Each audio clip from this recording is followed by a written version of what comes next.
Well, Satori, do you want to take the spotlight here? Or you... Yeah, I'm ready. I'm ready to go. So this one goes out to the whole Minds Poetry crew, Dead Spoken Word Society, and all my imaginary friends.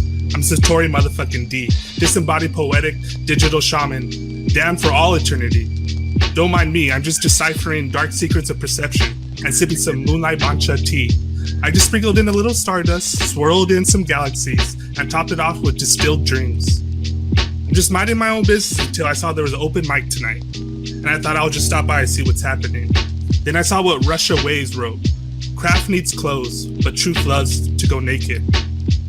And I decided to let loose all the secret insane thoughts, the ideas that have been in my head for all eternity, that somehow never got down on the page. Then I smoked some moon rocks and began to hunt down the muse, put the pen to some paper. Now there's been something strange in the air. I could feel it everywhere. Really, no one knows anything. We all got lost in the mist, playing around in a haze of fake bliss, trying to outrun reality, only to bang our head against it, and then we're left with nothing. I've been stuck in the in-between, life and death, death and life, reality and dreams, dreams and reality. With every last drop of existence that touches my tongue, every last inhale of death that touches my lungs, a little bit of my soul burns away. Now remember, language is a virus from outer space, and these words have been stuck in my inner space for far too long. I've always been looking at lyricism as coding. I'm looking for an algorithm. I'm looking to streamline ideas to express them in a way that speaks directly to the core, the essence of something that we already know and feel, that we're all connected to.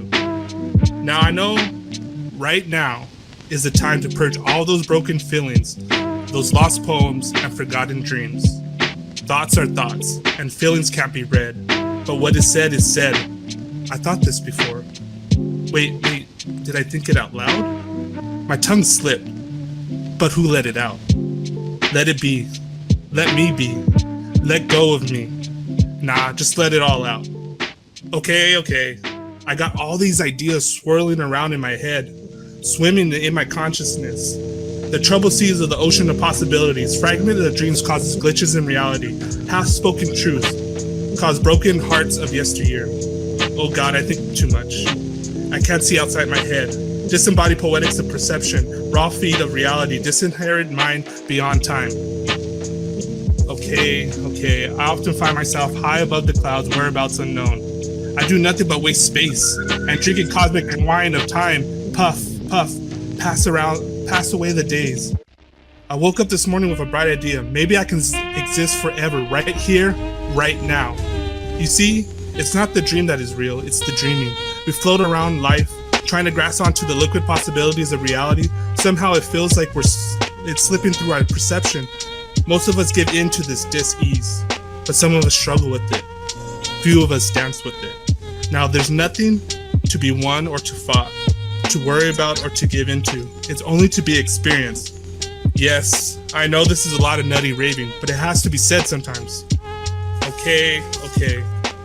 I'm eating shrooms all the time. I don't know what's real or what's in my imagination. I woke up this morning with another idea, that all life is a dream. But wait, I think I'm still stuck in it. No, I'm stuck in the in-between. It's all good. My whole life is a rhyme and a whisper. We have written a check of false reality, cashed in a payday loan to perception of a lesser version of the dream, a lesser version of beauty, a lesser version of actuality. You see, the thing itself is beyond our silly words, beyond our silly minds. It is within the depths of our being, the direct experience of everything, the direct experience of the every win. Okay. I do think it's time that I pass the mic. I think it's a crime to let humanity whine about endlessly. But I'll leave you with this. Maybe the point or the non-point of everything is that all of this is just one big cosmic giggle.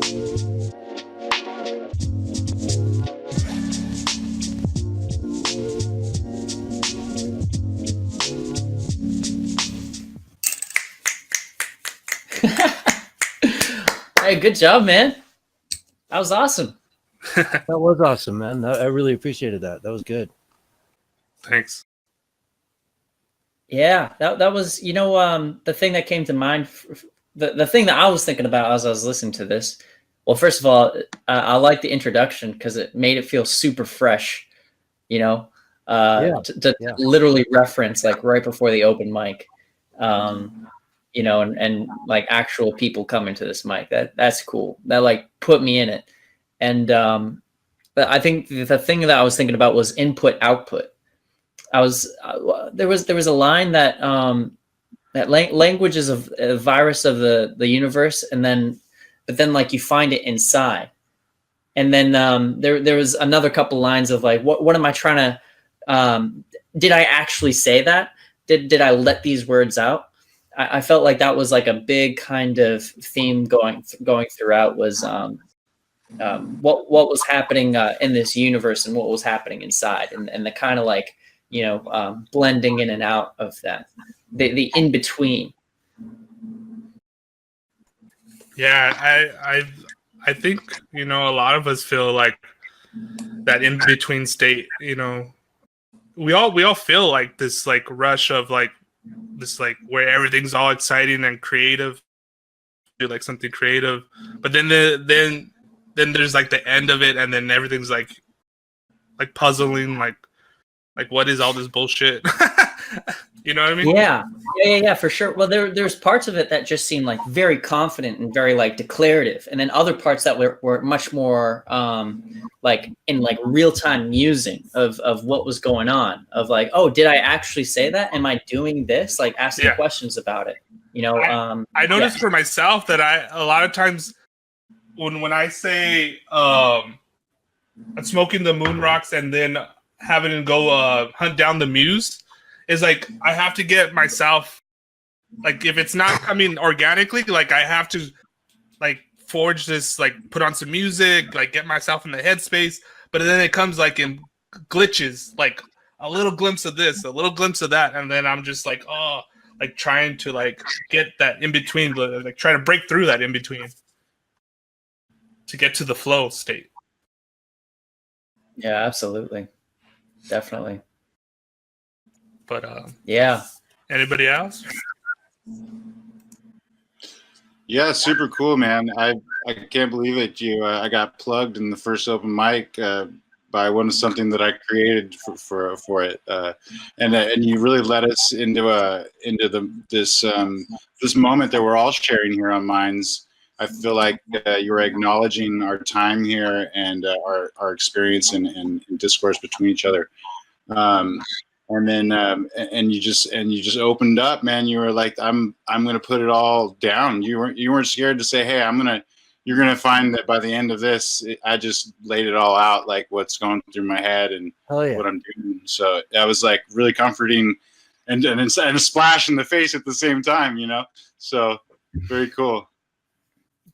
Yeah, for sure. Splash in the face, and it's like the cosmic giggle. Like I feel that kind of giggle throughout the poem, like on the inside, in the core, that you're taking it seriously, but at the same time, that's the two tension, right? That's the tension right there, of like, even if you're taking it as seriously as possible, there's no answer, there's no resolution, and it's like we're these little tiny, entities caught in this giant context that we can't even know, and that's just the absurdity of it.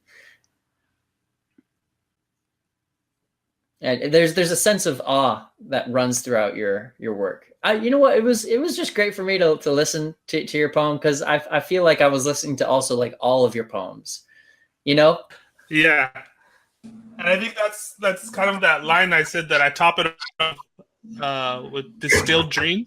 Like I was trying to distill all the fragment poems. Well, Mac knows a little bit more because he's in my disembodied poetics of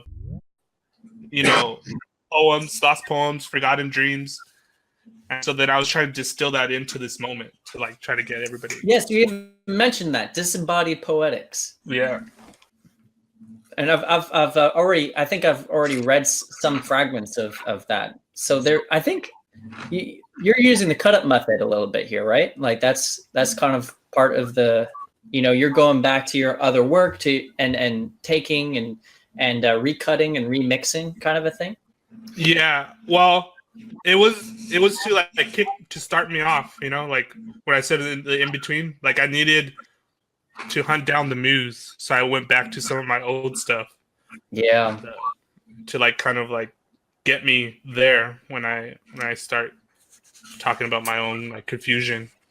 Yeah, definitely. And that's a very effective method. If nobody has tried that, I mean, if you've been writing for a while, if you just like write every day and maybe like 90% of it's crap, but there are gems. And there's sometimes you think you're writing crap, but then you look back and you're like, actually, no, that was good. Or at least this little section was good, or I can use that section to rewrite it or use it in another context. And all of a sudden, like, sometimes you sit down to write and you're like, fuck, I don't have anything to say, but maybe it's because you're more in an editor's mindset.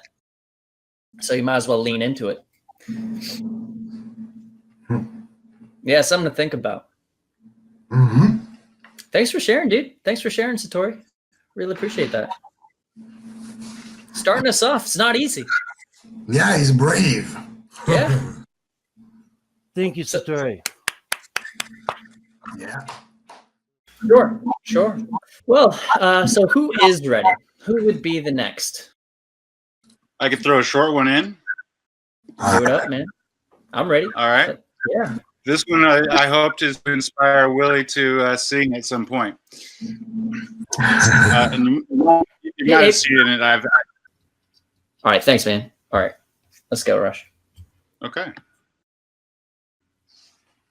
I need music before I blow a fuse. To hear the sound, I must choose. To let go what I hold and feel the vibration. Be led by what's right and all sensation. Eyes open in deep breath as I swim in ocean blue, where I'm surrounded by what's heavy and always true. Sweet. Man, I like that. That seems like almost like kind of a prayer, like a mantra or something like that. Something to keep in mind. Too. Yeah. You're spot on. This is great. That was great, Rush. Thank you. Thank you. Yeah, I sometimes sing in order to try to feel that what you're describing in that poem of the things that have weight and are always true. What was that line? Yeah, can you read it again? Definitely. Sure. Yeah, you should read it again. Cool.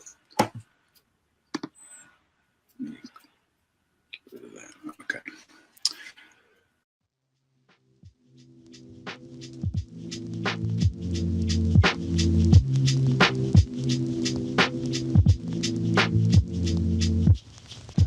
I need music before I blow a fuse. To hear the sound, I must choose. To let go what I hold and feel the vibration. Be led by what's right and all sensation. Eyes open in deep breath as I swim in ocean blue, where I'm surrounded by what's heavy and always true.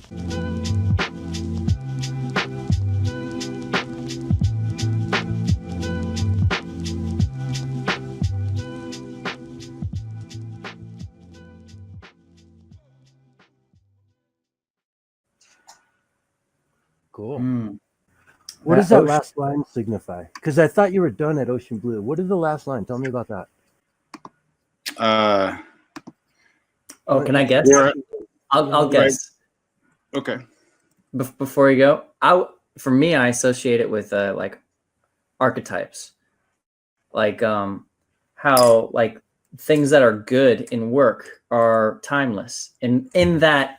Like, it's not just good in the moment. Like, you'll come back the next day, you'll come back a week later, a month, a year later, a decade later, and it's still true. It still rings true. And that's kind of like, that's like the epitome of success. Like that you could be in this ocean blue, just like this vast expanse of weight and density and truth. And things that are like true, like to your core, and that will always be true. That's how I interpreted it. That's really great. Yeah. It's a lot about me just singing out from my being and surfing and being in the ocean. And being in the ocean, it is just always true. It never lies to you, and you're surrounded by it. You know, it's being something heavier than you. Yeah. Whereas we sort of just can bounce around in the sky and jump and play, but when you're in the ocean, you're there. But so when I listen to it, though, I hear that the ocean blue line, and I feel that feels like almost a place to end it. But then there's that one more line about the heaviness and the weight, you know, that I don't know. It just adds a very distinct ending to it that would be different if you ended at the ocean blue, right? Man, Definitely. You know, like a heaviness. Yeah, I was thinking of subjectivity as this like as like the daily, like everybody says like, oh, it's subjective kind of a thing, like, oh, it's not fixed, as like it's different for everybody. And for me it seems like subjectivity, it's not just different for everybody, it's different for me day to day, moment to moment, depending on my mood, depending on my perspective or what I've done that day. And to me, subjectivity seems like you're peering into this water surface that's fluctuating, that's always changing. But there are these objects in the depths that are stable and that are real. And that if you just, if you just like look one day and you see it fluctuate, and another, the thing that's what we're supposed to be doing as artists is seeing. And the reason why you rework things or you sit on things is to see like, oh, it reads different to me now. Looking back on it, it feels different. I'm sensing something different. The waters might be fluctuating differently. But you can still see the same. There's something that's the same. And so I had already been thinking about that. So for when you say in the ocean blue, I've got this canvas of blueness, of like the saturation, and then all these objects and wisdom and alien artifacts, like everywhere around me. And it's such a cool feeling, man. Nice. Yeah. Really, really cool. Yeah. Thanks. Dude. Thank you for sharing, man. Thank you.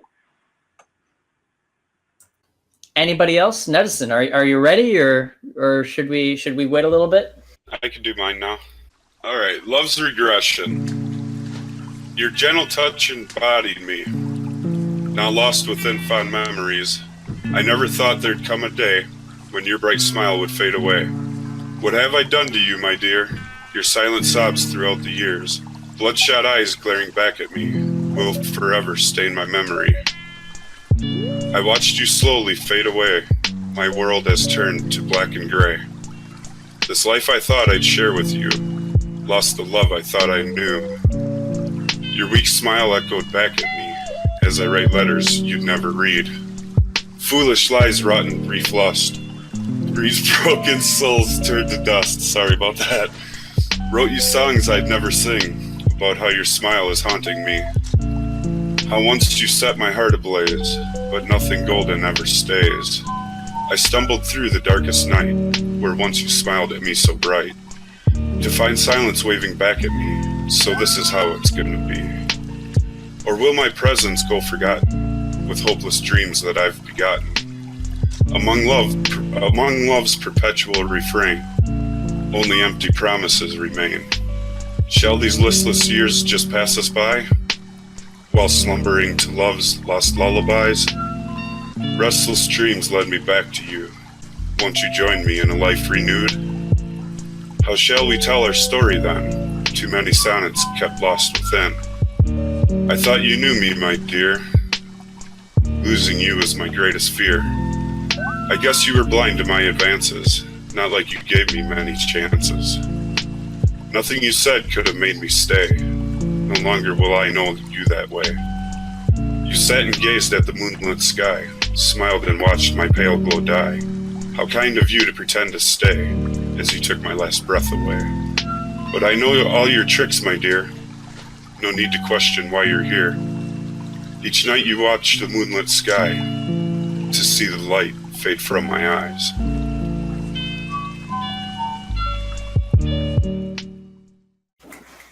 That's it.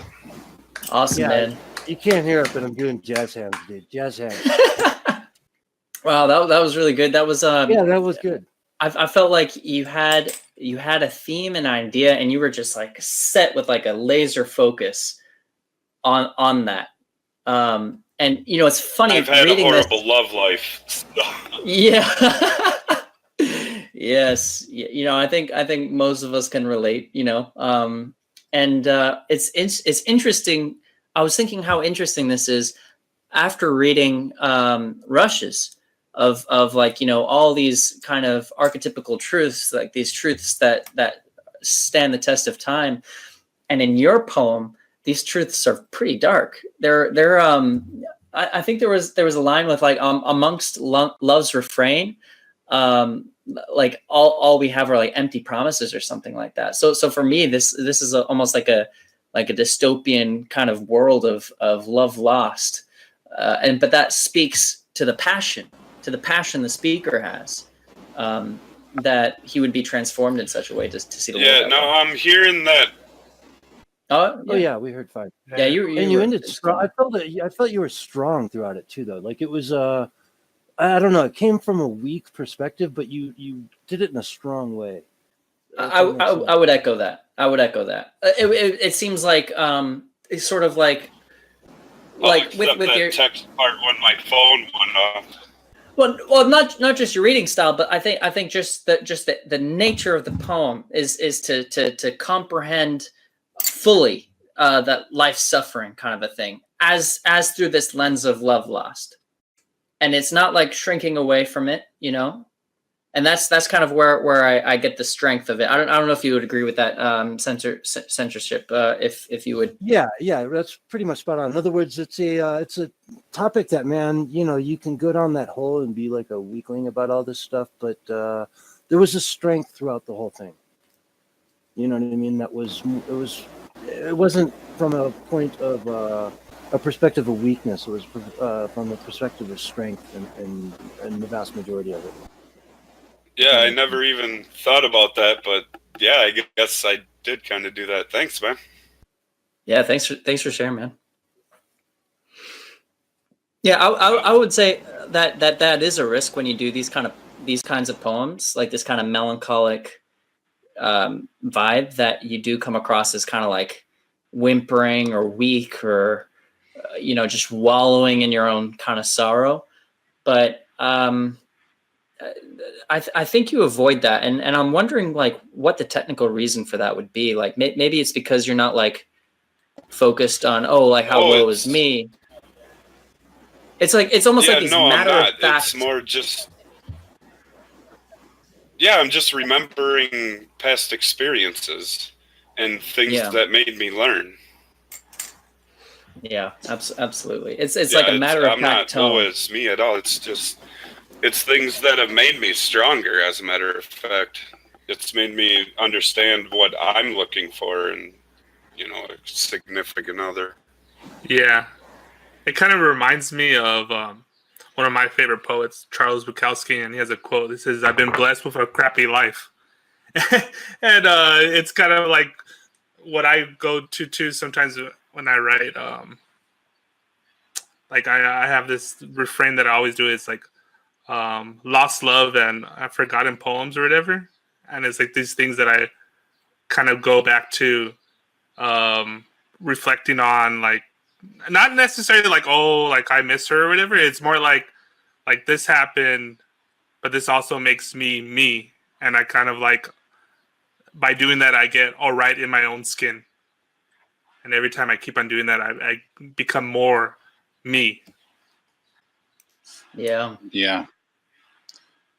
I really enjoyed that poem. I had another group year earlier. We had a reading of it. I think we all read it separately, and it was taken, you know, two different ways. I think, and I think it can be taken two different ways, and you could be honest with those two different ways.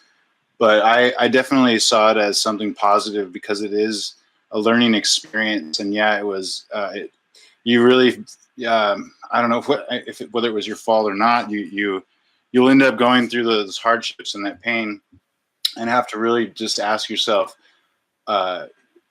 you know, are you going to be moving on and doing something else, and you can put a stamp on that and move on, because literally something is going to happen again and it's going to bring those memories back up.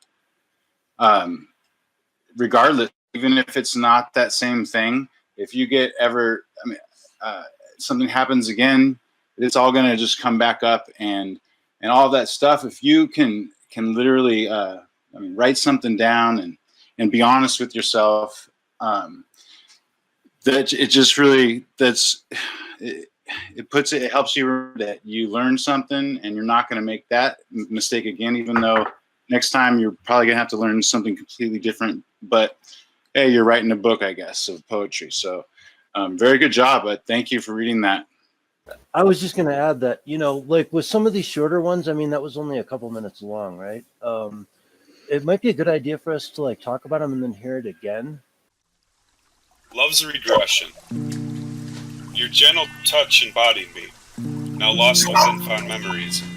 I never thought there'd come a day when your bright smile would fade away. What have I done to you, my dear? Your silent sobs throughout the years. Bloodshot eyes gazing back at me will forever stain my memory. I watched you slowly fade away. My world has turned to black and gray.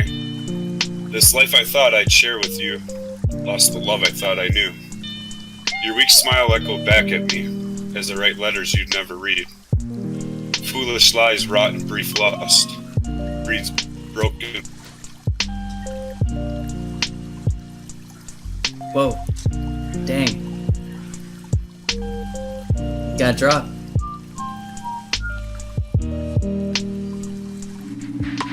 Yeah, breeds broken souls turned to dust. Wrote you songs I never sing about how your smile is haunting me. How once you set my heart ablaze, but nothing golden ever stays. I stumbled through the darkest night, where once you smiled at me so bright, to find silence waving back at me. So this is how it's gonna be. Or will my presence go forgotten with hopeless dreams that I've begotten? Among love's perpetual refrain, only empty promises remain. Shall these listless years just pass us by while slumbering to love's lost lullabies? Restless dreams led me back to you. Won't you join me in a life renewed? How shall we tell our story then? Too many sonnets kept lost within. I thought you knew me, my dear. Losing you was my greatest fear.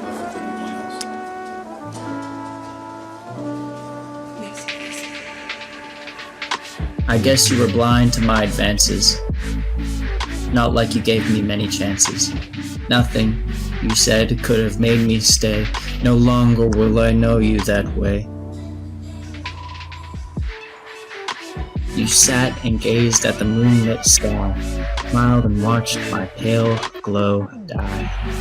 How kind of you to pretend to stay, as you took my last breath away. But I know all your tricks, my dear. No need to question why you're here. Each night we watch the moonlit sky to see the light fade from my eyes. Well, wow. That's totally different. Hearing you do that while reading it, it's just a night and day experience. That's pretty powerful. I see now where his strengths come. Yeah, that's interesting. You know, I can't.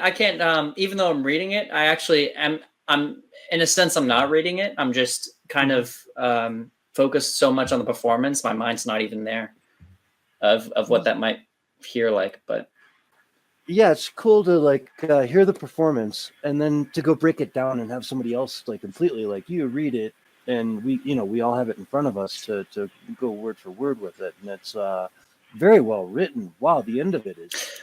It's so it's well written because it was easy. Oh, dude, I finished your poem for you, man. Yeah. We're moving on, baby. You can see it in the live recording later. I'll link I'll link it. I finished the poem for you. It was fun to read. Well, I was gonna say Sorry that. about that. No, it was all good. I was gonna say like, you can tell how solidly constructed it is because, like, it was effortless to read. It was like a lot of fun. Well, thank you. Yeah, Appreciate yeah, it. man, definitely.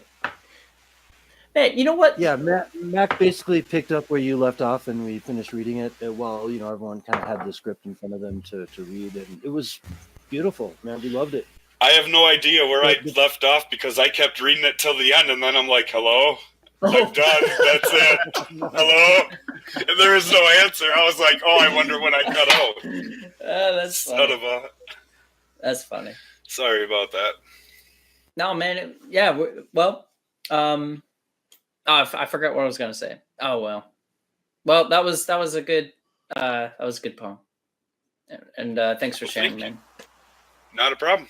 Oh, here's what I was gonna say. I was gonna say, man, so often, I forget to actually read a poem out loud. And if you read a poem out loud, it really helps sometimes. It really does to like actually perceive like the song of it, the magic of it. So like yeah, the tone of it. Yeah, for sure. If you're reading a poem and you're not getting it, I suggest try reading it out loud and see what happens. If like you might.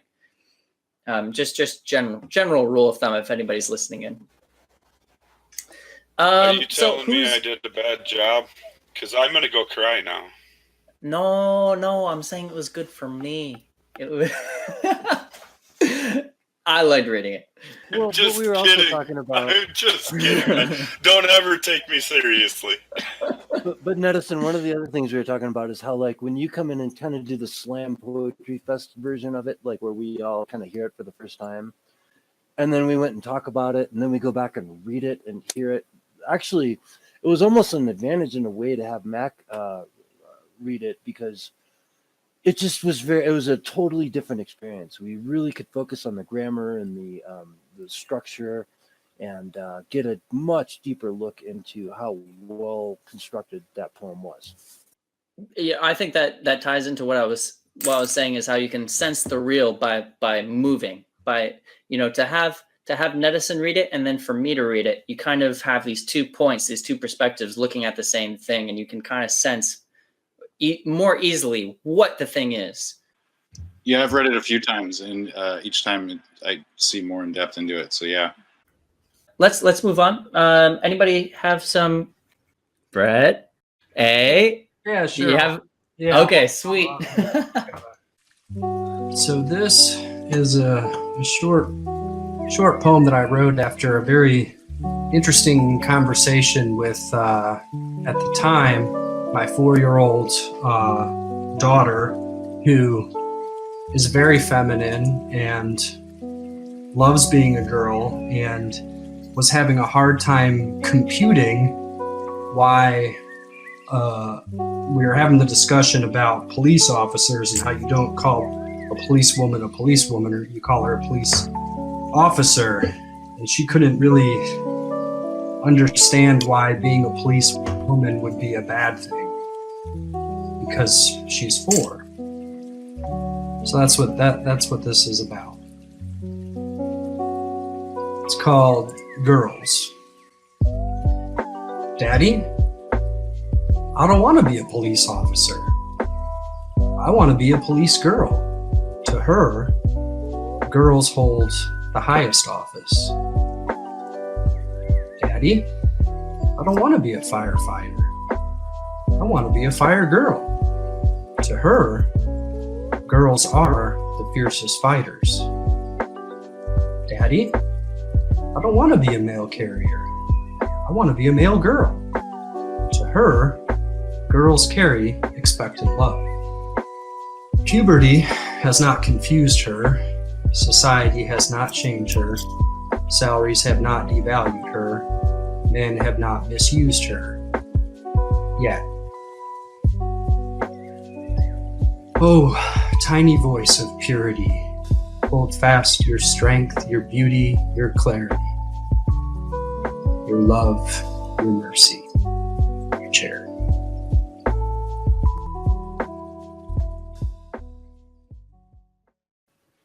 Yeah, that was very interesting. When did you write this? Oh, this was about a year ago. Yeah, she's 5 now. Right around I there. see. Yeah, definitely. I think that was the main thing that I was feeling of just how challenging it is to raise kids in this environment, and just how bizarre the adult world must seem out of context of a kid just coming in, you know, almost like aliens landing down and being like, what is this? How do you do things? You know? That was what struck me to write it was just the innocence in her mind, and to have completely the inability to understand how it could ever be considered making a person less by calling them a woman. Completely Yeah. unable for that to compute, you know? Yeah, it seemed, I had never really examined this, but I was wondering, like, why not policewoman?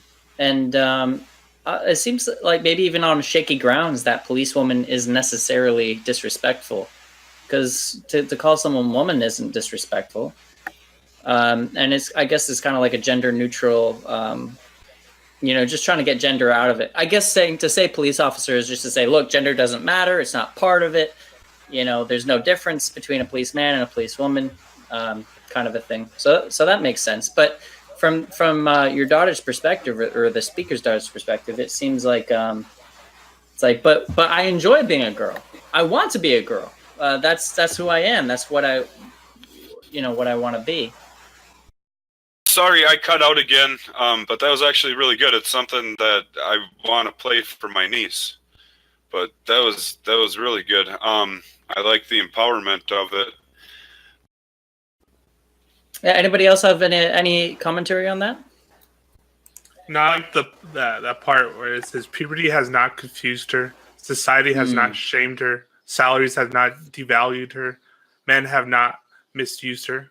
I think that's such a heavy, powerful stanza right there. Earlier we're talking about, or Mac was talking about, kind of heavy truths that weigh on us, and she's in that purity and that essence of where all this stuff that we have built around us has disconnected us. And that I speak about it in the poem that I read, about this dis-ease that we feel. And that's all of that society stuff, even sex when we get into puberty, how males, act, and how the females have to respond towards that. How, for me, I wrote one time in a poem, I didn't know I had a pigment to my skin until I went out into the world. For me, I was just me. And then I go out into Studio City doing a farmer's market, and people talking to me slow, and I'm like, what? Oh, they don't think I speak English. I was like, I was born and raised here in LA all my life. I didn't even know that was like a thing, and how I didn't feel that until other people put that on me. You know what I mean? And all of us, to very extents, I think, go through that throughout our lives, feeling that strangeness that happens.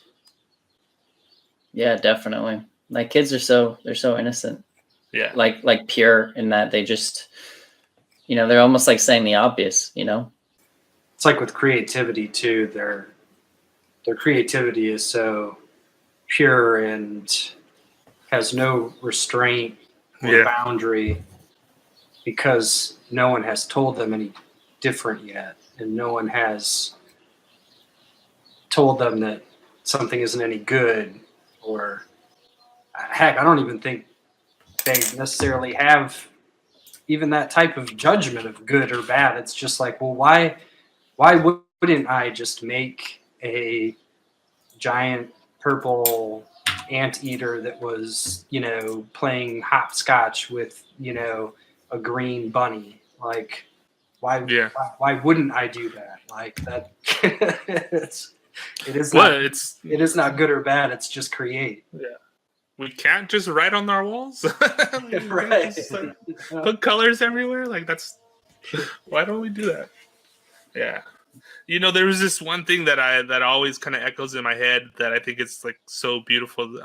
It's called The Cosmic Trigger by Robert Anton Wilson, and he has this passage where his like 5-year-old daughter goes up and whispers something to his newborn, and then he later asks his daughter, "What did you whisper to your brother?" And she said, I wanted to know if he remembers how God's touch feels," meaning that he was like more close. The newborn was more close to that essence, that infinite beauty, that is essence of everything. Then she even at 5 years old was feeling removed from that, and she wanted to know, like, get closer to that.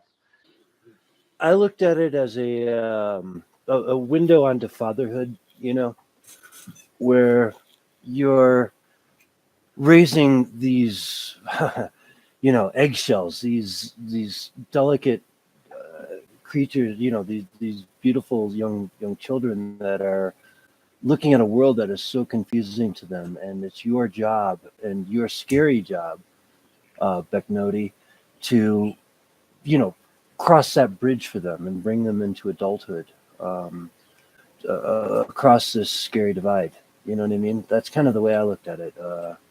It was kind of inspiring in that direction for me, as seeing you as a strong father that's trying to do your best.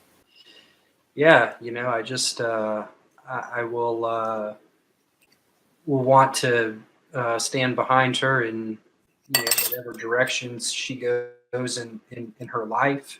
But I guess what I really wanted to kind of capture and get across there was just that she, just for her to hold on to, like, right now, that sense of identity that she has, whatever it is like so pure and unwavering, because it just is who she is, that I just want her to hold on to it for as long as she can, knowing full well that it's not gonna last forever. She'll get out into the world, and the world will beat the shit out of her eventually. But hopefully, can we hear it again? Hopefully, she'll be strong enough when she gets into it. Yeah, man. I would actually. I'd really like to talk on this one just real quick, if I can. Absolutely, definitely.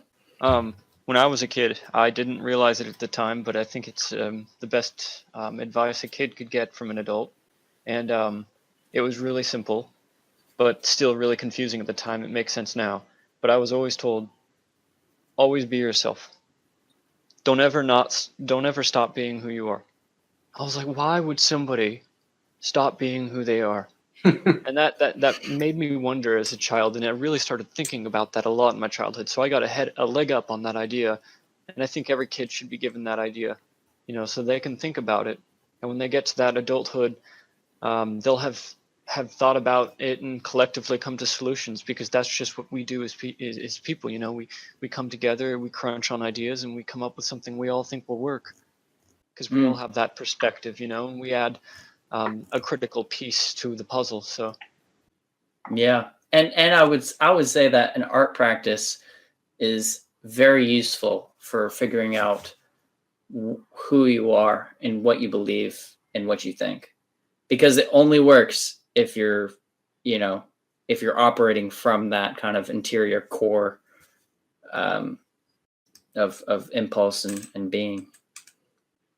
Would you like to read that again, Becca? Becca? I'm happy to. So this is entitled Girls. Daddy, I don't want to be a police officer. I want to be a police girl. To her, girls hold the highest office. Daddy, I don't want to be a firefighter. I want to be a fire girl.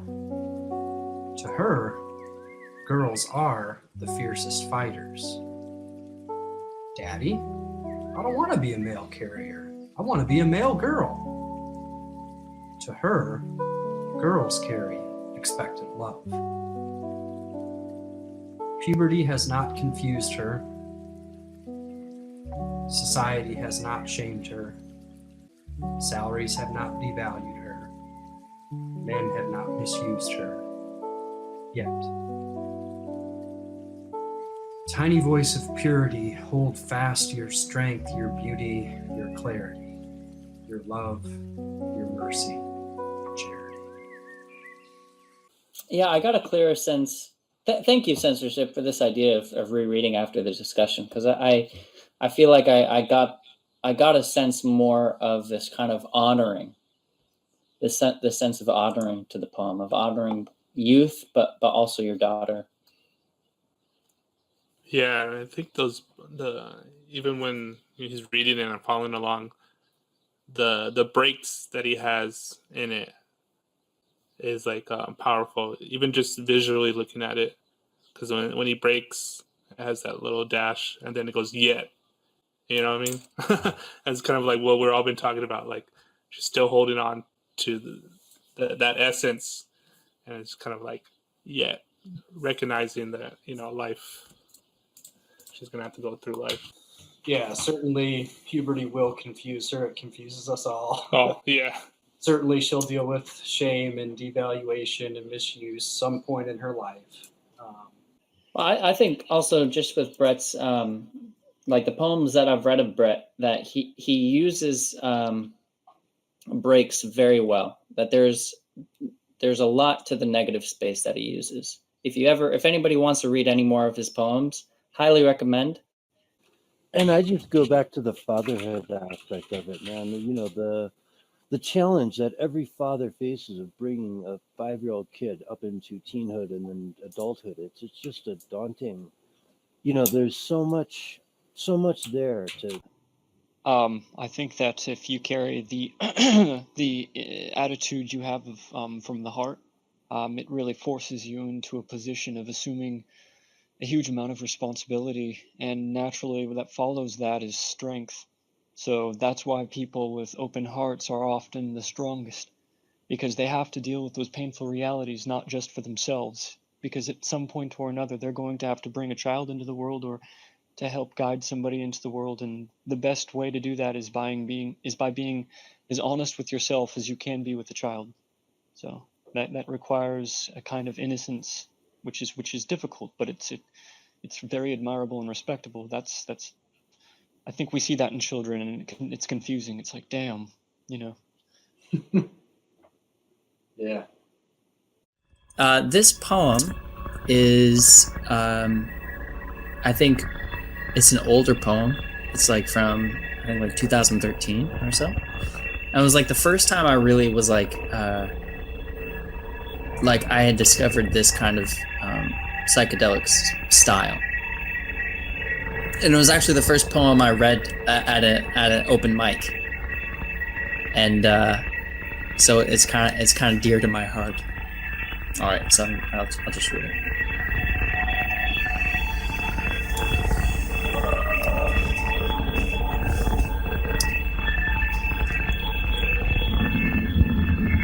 Perception's fabric in exact strangeness, a deeper curl into question, crash into furniture. Who am I, competitively speaking? Dial tone, a pillow, lying down, airtight wooden planks extending, contract in my grip, sweat enters my head. By my nose, a mountain rise of guts, my guts! Where my gender sprouts a discovery on ice, how these eyelids have always been massive. Ice ages.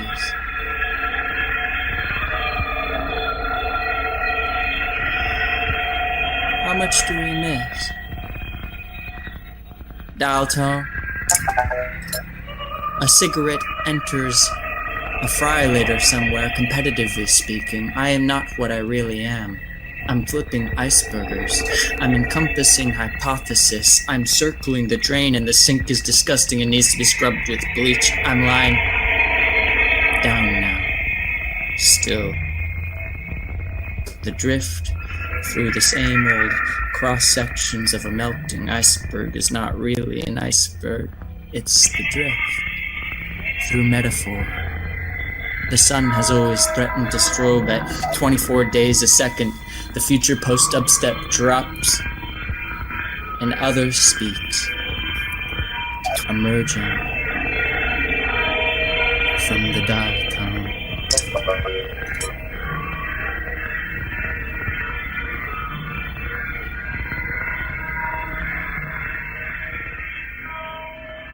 Very nice. Okay, well, I'm gonna have to check this out. Yeah, this is good.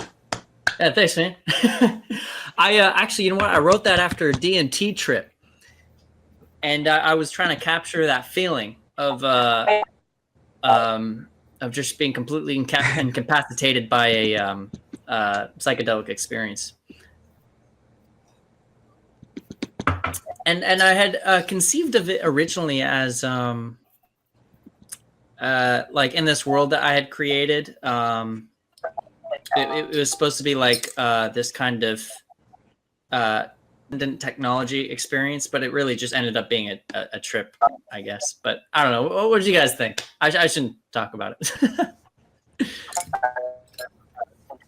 That was amazing, man. The way you read that was awesome.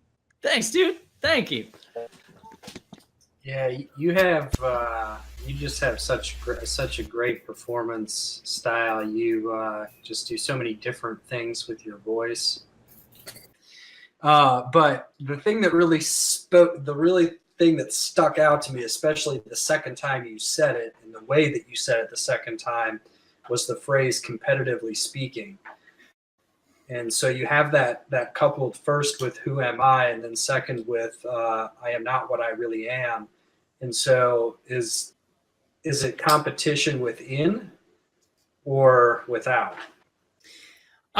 I think when I was originally writing it, I was, we have this self that is defined by competition with the outside world. So like you're really kind of looking to exploit yourself of like, when you say, who am I competitively speaking? Like, what do I have to offer to the world? Or how can I be best exploited? So it's kind of cynical, I guess. What's your economic value? What's your economic value? But also there's a play. I don't know if you caught that, but there's a play on it. It says competitively speaking, and then he waits and it's dial tone. So as if the competition itself was speaking through the speaker. So if you say competitively speaking, it's like you yourself is that. Yeah, for sure. I guess that would be the answer. Yeah. Man, when I first performed this for an open mic, for whatever reason, you know what happened is like the open mic happened, but the people who came up were just so shy and everything like that like I was like ready to go and like, oh, I'll show these people what's up. And then for whatever reason, when I came up, like 15 other people had come in just then and the room was packed.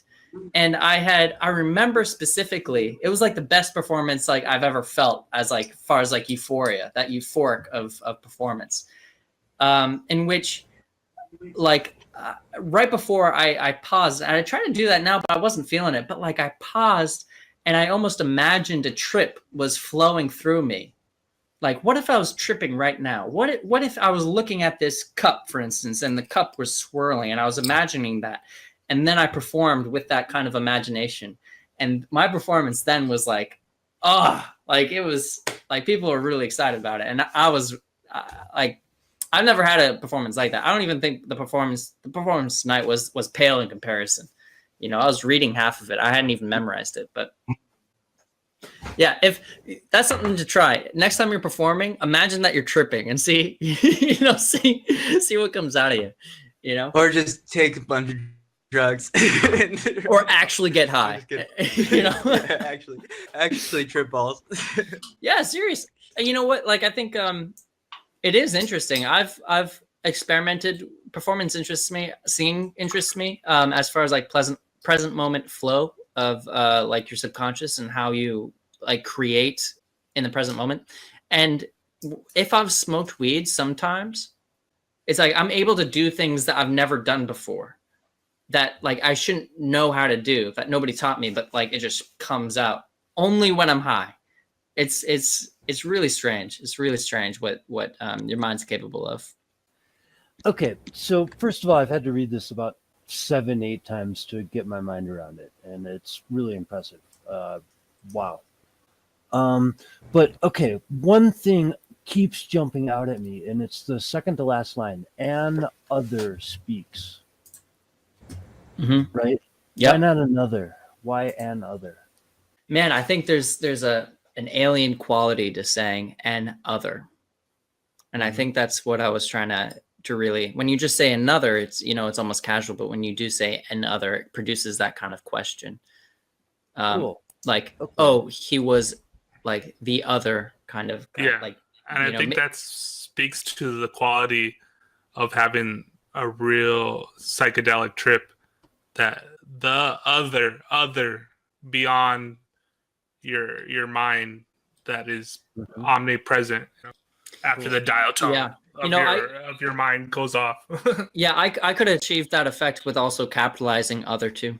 Yeah. That's coming to mind as well. Yeah, but then the dial tone. Talk to us about the dial tone. The way that I write, sometimes I write images and I'm keyed into certain ideas, and they resonate to me, and I don't know why. And that's actually one of those. That's one of those things. The dial tone, it's interesting because often I'm writing in this kind of futuristic technology kind of world, but old technology speaks to me. I think like this dial tone is maybe like the white noise of life, perhaps. That's always kind of there, like that ringing in your ear, maybe, or when you're patiently waiting for something,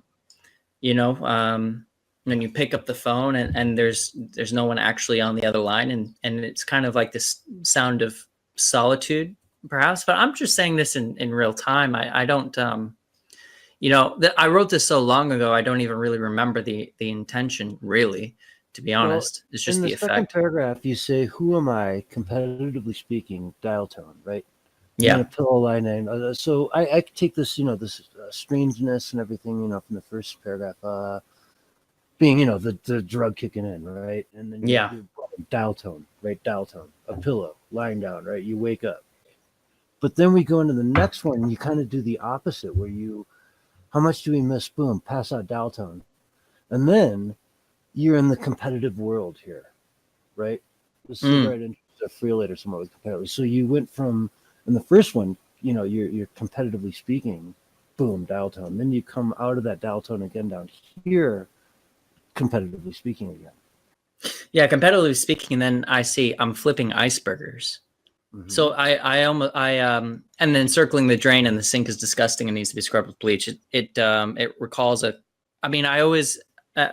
recall a workplace situation, and a particularly low workplace situation. Like working at a fast food place or a restaurant or something like that. And that kind of ties into competition, and that, in this environment, you're kind of competing, perhaps. Also, the world maybe doesn't value you that much, kind of a thing. So I think this character that of the speaker is kind of like, he seems like he's a young person in one of these kinds of jobs, and maybe he's going through this trip, and these are the issues that are on his mind, But also there's a double entendre there. Double entendre, really? I don't know. Maybe technically. Flipping icebergers. He's flipping this frozen meat, but icebergs are also kind of like, the classic metaphor of the self, of that we only see the tip, and then the subconscious is this like deep kind of big object. Have you ever thought it possible that someone might put this to music? Because these come across like the kind of lyrical, musical lyrics that we would all love and embrace and go apeshit over.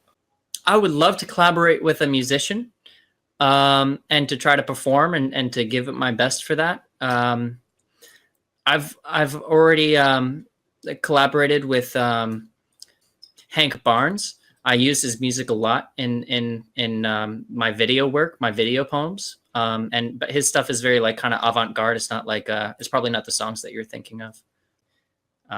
But I think also that the challenge with poetry is that you don't have music, so you still have to try to get across tone and feeling without the help of music to do that.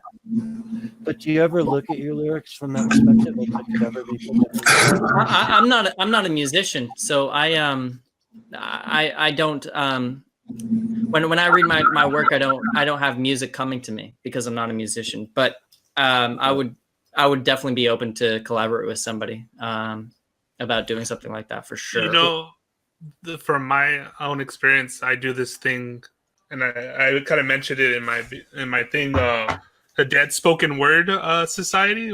I used to do these Dead Spoken Word mixtapes, and people will give me a poem that they read, and then I would put visuals and music. And the hardest part, or the most interesting part, was to have the music like complement because it's done separately, right? It's like someone sends me their spoken word poem, and then I have to like try to fix some music in the background that complements their performance.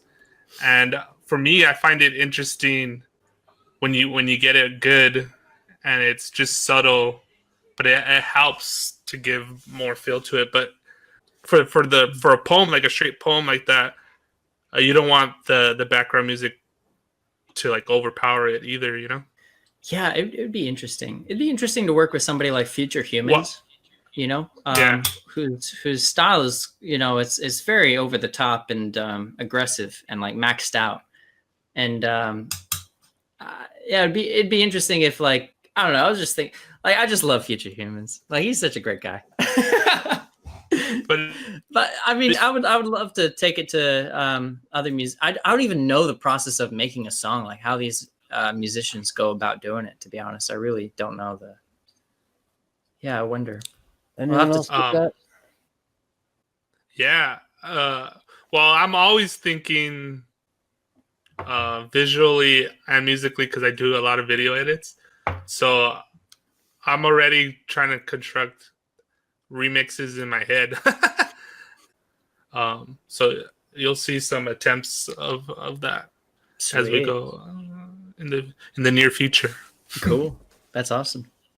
Okay, Pluto, would you like to read? Yeah, I would. Awesome.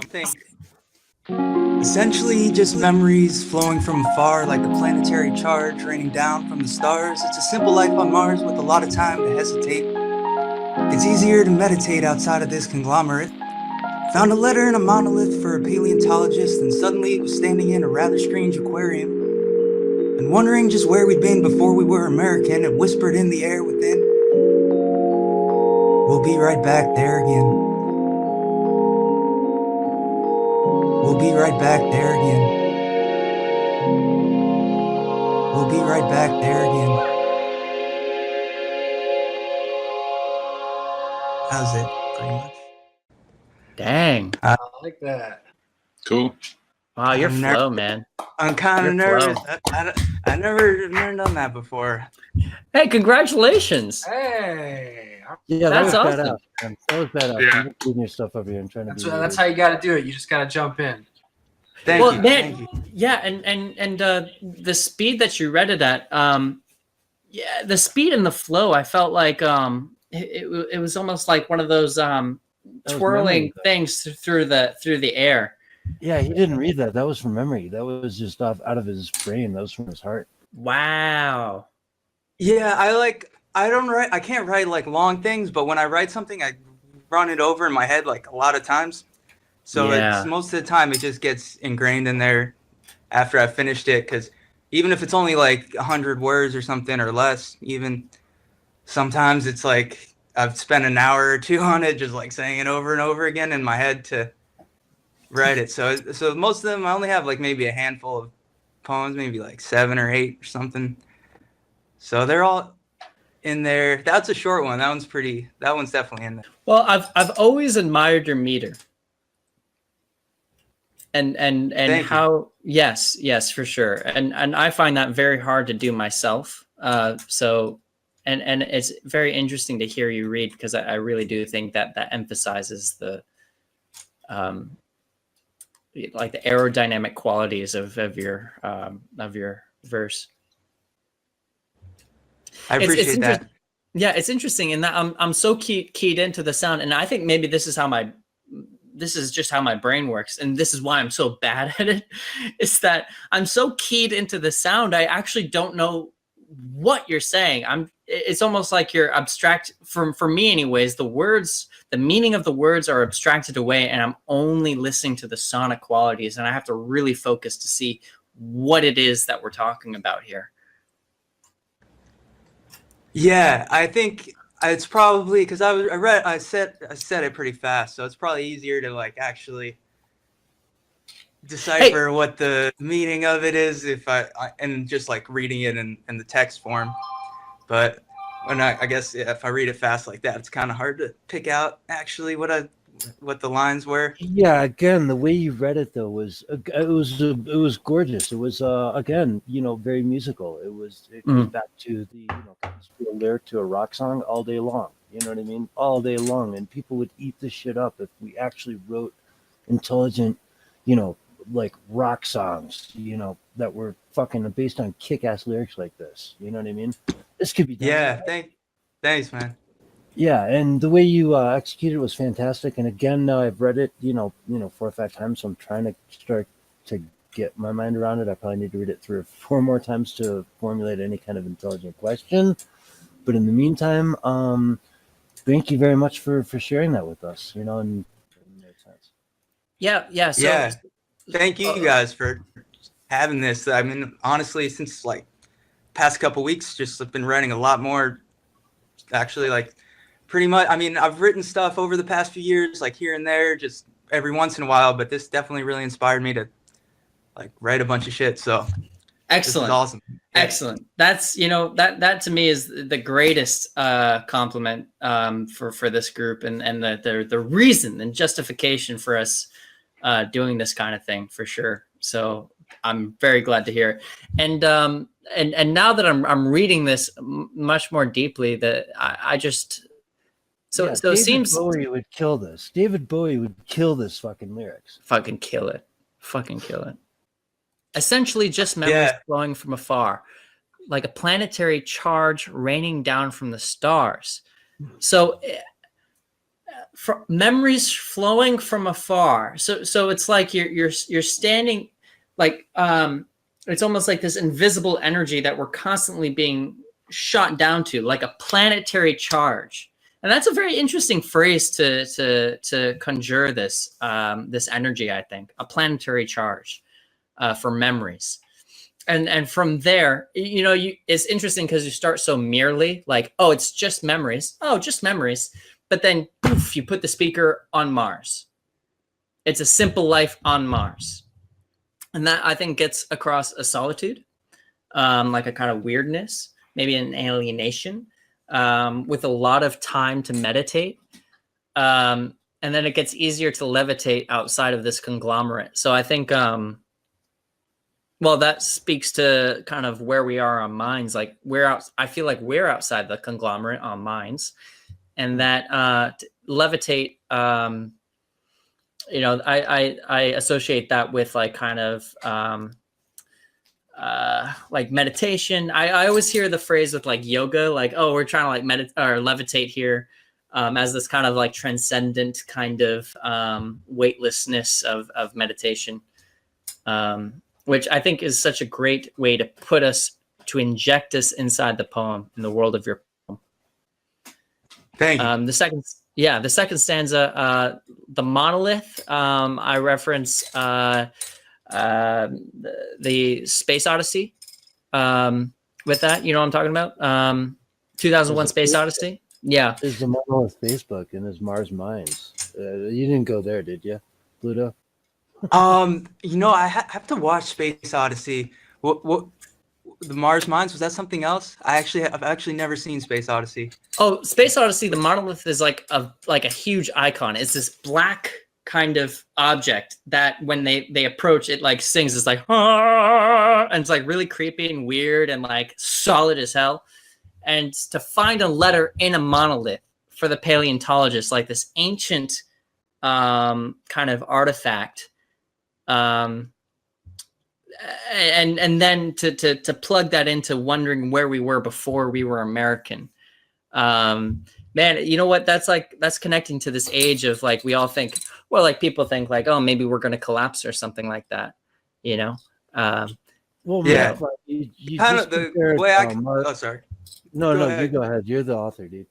Yeah, I just wanted to add that the way I kind of saw a monolith is that a monolith in itself is kind of a letter to a paleontologist. Like, or I don't know, it's more to an archaeologist, but a paleontologist and an archaeologist, like a paleontologist might be looking through archaeological sites as well for fossils or whatnot. So like all the messages that are in ancient ruins in general are kind of letters to us about the past in a certain sense. But yeah, also I also like it could be like a literal letter, like shoved in there specifically for the I don't know, just kind of the metaphor for being able to like decipher ancient history from, as I don't know, I'm kind of been on a like Graham Hancock ancient civilization like trip these days. MacVot just kind of compared Mars to mines. You know what I mean? Yeah, that was a cool comparison. Would you compare maybe the monolith to Facebook? Yeah. I think monoliths go a little deeper than Facebook. Yeah. Honestly. You know what I was thinking, and it kind of it's kind of like this through line that I'm feeling. In one of my lines, I say the disinherited mind beyond time, and it's this other. One of the best explanations of the other is like it's our future selves talking to us, and it's so strange that it takes the form of an alien or an AI, and it goes back to the dial tone that Mac is saying, and it kind of goes into this like monolith, but there, this technology that has this analog quality to it, that this thing that is both future and past and present, that is right now, that is outside of this of us and our perception, that is just kind of always humming back there beyond the dial tone of our constructed mind. Absolutely. Yeah. I like the monolith, saying that, you say monolith and you're thinking the singular structure, but I think of it sometimes as like maybe if you were to look at it as a magnet, and if it's very strong, all the magnetic field is all with itself, and if it's weaker, there's certain parts of the magnetic structure that have broken down and it's not with itself. So a monolith doesn't necessarily have to be congruent in itself, but of itself, it is a monolith. And like, I thought it was funny, someone's like Facebook, censorship, of course, but I mean, and yes, I think it's much bigger than just Facebook. I think it's like pretty much everything in existence is this giant monolith that we're in. Yeah, I like what you said about electrical charges, because like the pyramids, and I mean, sort of in the same realm of monoliths, are actually quite probably like electrical stations, like the distributed power, like wirelessly across the earth at a certain point in time. So yeah, there's definitely electrical impulses in monoliths, and like, or I think so, at least. I mean, some like historians, archaeologists might disagree with me on my view of like what all that stuff means, but I think it goes. The magnetism just plays a huge role in that, and so yeah, absolutely. I don't know about you guys. I want to get to the aquarium. What's up with the aquarium? Ooh, yeah, that is a good. Yeah, well, besides the fact that it rhymes kind of nice, and that like the world is kind of an aquarium in a sense. Like everything, like this, it's like this if you think about like life is possibly a simulation or something, or like, or there being more to reality than meets the eye, it's kind of like this fantastical, like dreams, or like in these other reality settings, like this kind of other world, this aquarium, like underwater is the ocean's an entirely different world, coral reef or something, like the colors, everything that you see underwater is like in a different universe. So it's kind of just like being transported into a different realm entirely. Yeah. Well, that's fucking kick-ass then. Yeah, the through line to me seems like the alien quality, but also Yeah. added the simulation. That's a sweet little. It does pop. I think there's enough difference there that it pops, and I see it as a kind of highlight. If you think of a highlight like in artist terms of how like you might have like a blue canvas, but if you put a little red on there, then the rest of it seems more blue. Then that red kind of pops. I feel like it pops for me in this piece. Yeah, I was stoked when I found that line. Like I didn't know what to like how to wrap that thing up, and like yeah, I was happy with that line for sure. Standing in strange aquarium, like I don't know, got lucky with that. Sometimes you just get little gifts from the muse. wherever they come from. I don't know. Oh, that's kick-ass. Pluto, I wanted to invite you. You don't have to, but we've been reading poems twice, and I know this is like the first time you've read your poem. If you want to take another stab at reading it after talking about it, you're more welcome.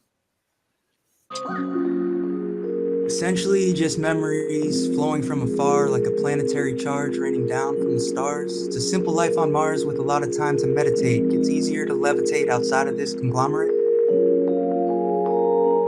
Found a letter in a monolith for a paleontologist, and suddenly was standing in a rather strange aquarium. And wondering just where we'd been before we were American, it whispered in the air within, we'll be right back there again. It's beautiful. All right, so I think I'm maxed out here. I mean, I hope we are out there on Mars and maybe beyond Mars, the moons of Jupiter. I hope we're traveling frequently throughout the solar system, perhaps preparing for missions to nearby star systems, and I think that would be very exciting to do that. Essentially just memories flowing from afar like a planetary charge raining down from the stars. It's a simple life on Mars with a lot of time to hesitate. It's easier to meditate outside of this conglomerate. Found a letter in a monolith for a paleontologist, and suddenly was standing in a rather strange aquarium. And wondering just where we'd been before we were American, it whispered in the air within, we'll be right back there again. This poem is it's an older poem. It's like from I think like 2013 or so. And it was like the first time I really was like I had discovered this kind of psychedelic style. Like I had discovered this kind of psychedelic style. Psychedelic style. Perception's fabric and exact strangeness. A deeper curl into question.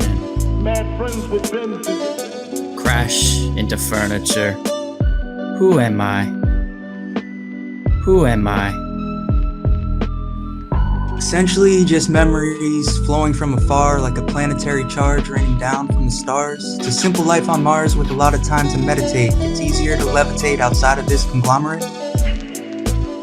Found a letter in a monolith for a paleontologist, and suddenly was standing in a rather strange aquarium. And wondering just where we'd been before we were American, it whispered in the air within, we'll be right back there again. How's it, pretty much? A foolish pleasure, whatever.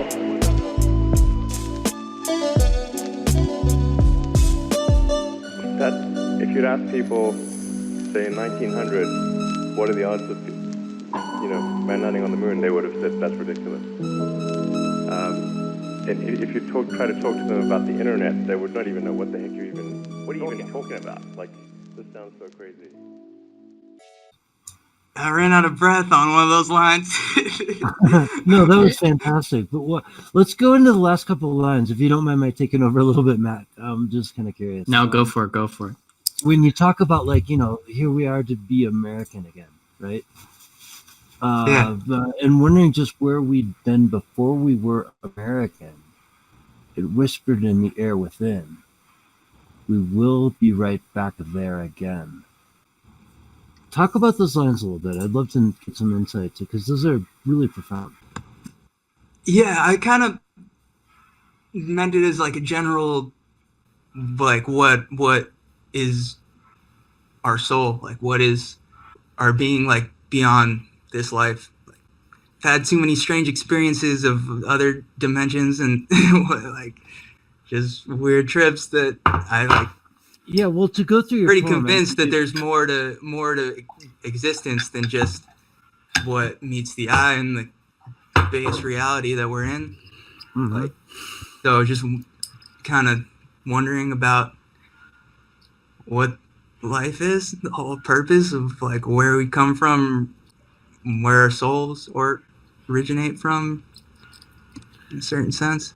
And how do you see it being American, like falling into all that? Like, why would you? I just see that as like where we are right now. Like I'm sitting here in America, this this person born into this country. This is where I live. This is like my whole framework of my life right now. But it's such a, I don't know if sheltered framework. I just feel like maybe sheltered is the right word, of like whatever consumer kind of culture, like materialistic place that this world, I mean, that's not just America, but like the modern world is, in a certain sense. Like it's pretty easy to like lose sight of.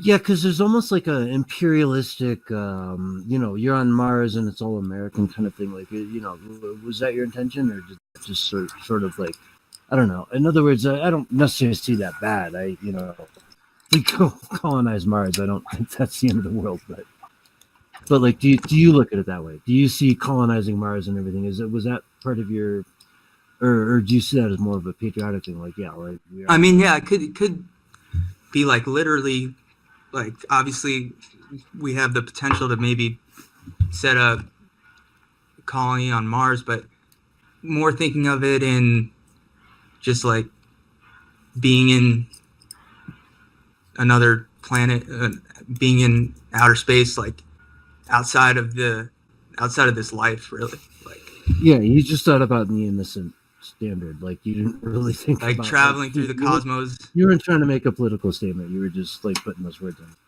Yeah, I mean, I definitely realize, like, anytime you say the word American, like, that's pretty politically charged. And people, like, it definitely goes there. Like, it's gonna bring it into the thoughts of like, what does that mean? Like, well, if you look at my channel, I don't frown on that. I love America. I'm not. Oh yeah. What you try to say, huh? But I was just curious because I do respect both sides of the aisle, and I don't know. Those lines could be interpreted different ways by different people. You seem like a very reasonable person. Censorship, by the way. Respect. Yeah. Oh no, and I definitely don't want to. I sometimes maybe even like saying what I've meant with it isn't necessarily that important, because like a poem is a poem. It's like whatever it means to whoever reads it is 100% valid, because I feel like some of the things, like sometimes you write something and you don't even fully know what it means until you like look at it later, and then it means something else to you. So like my intentions of like what I was necessarily thinking of when I wrote it down or thought of it or came on the page, whatever happened, like doesn't necessarily even matter. You know what? It actually brought to mind is Satori will like this. Terrence McKenna has this kind of talk where he says culture is not your friend. Yeah. And I feel like to reference America or to say what were we before we were American. Exactly what I meant. That's exactly what I meant. Yeah, it just seems like an impulse to transcend the current cultural kind of framework of saying like, like we're brains. We have phenomenal experience. There's kind of a universality through all kind of nations, not necessarily like, a globalist framework, but just like, something before nationality, something before culture. Absolutely. And we'll be right back there. Yeah. Yeah, removing the framework of culture is like, that's perfect. That's a way more eloquent way of saying exactly what I meant.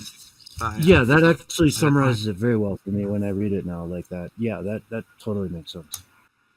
That's how I read it as well, as it's pulling us out of that framework. When he says, then we'll go back to before we were American, the whisper within the air. That's like the letter that is in that monolith. And for me, as someone who's taken psychedelics a lot, that's like a message you get a lot. This whole, not only just human files of information that you get from past, present, and future, but also all of life, like that connection to that monolith and this like inner past to outer truths kind of thing that happens, that even though you're like, you go so far deep inside yourself that it reflects Mars and the rotations of the planets and everything that it goes, and there's this like through line of everything, that the chaos and the swirls within your own emotions mirror the chaos and the swirls of the rotations of the planets. That's something I get a lot, and I feel that in this. Definitely, I really like that. Sweet. Hey, is it Mac Vaught or Mac Vaught? Yes, it is the vote. Vote for vote. Mac Vote. Okay, yes. Mac Vote. Yes. I would love to hear you read this. Essentially, just memories flowing from afar, like a planetary charge, raining down from the stars. It's a simple life on Mars with a lot of time to meditate. Gets easier to levitate outside of this conglomerate. Found a letter and a monolith for a paleontologist, then suddenly was standing in a rather strange aquarium and wondering just where we'd been before we were American. It whispered in the air within. We will be right back there again. We will be right back there again.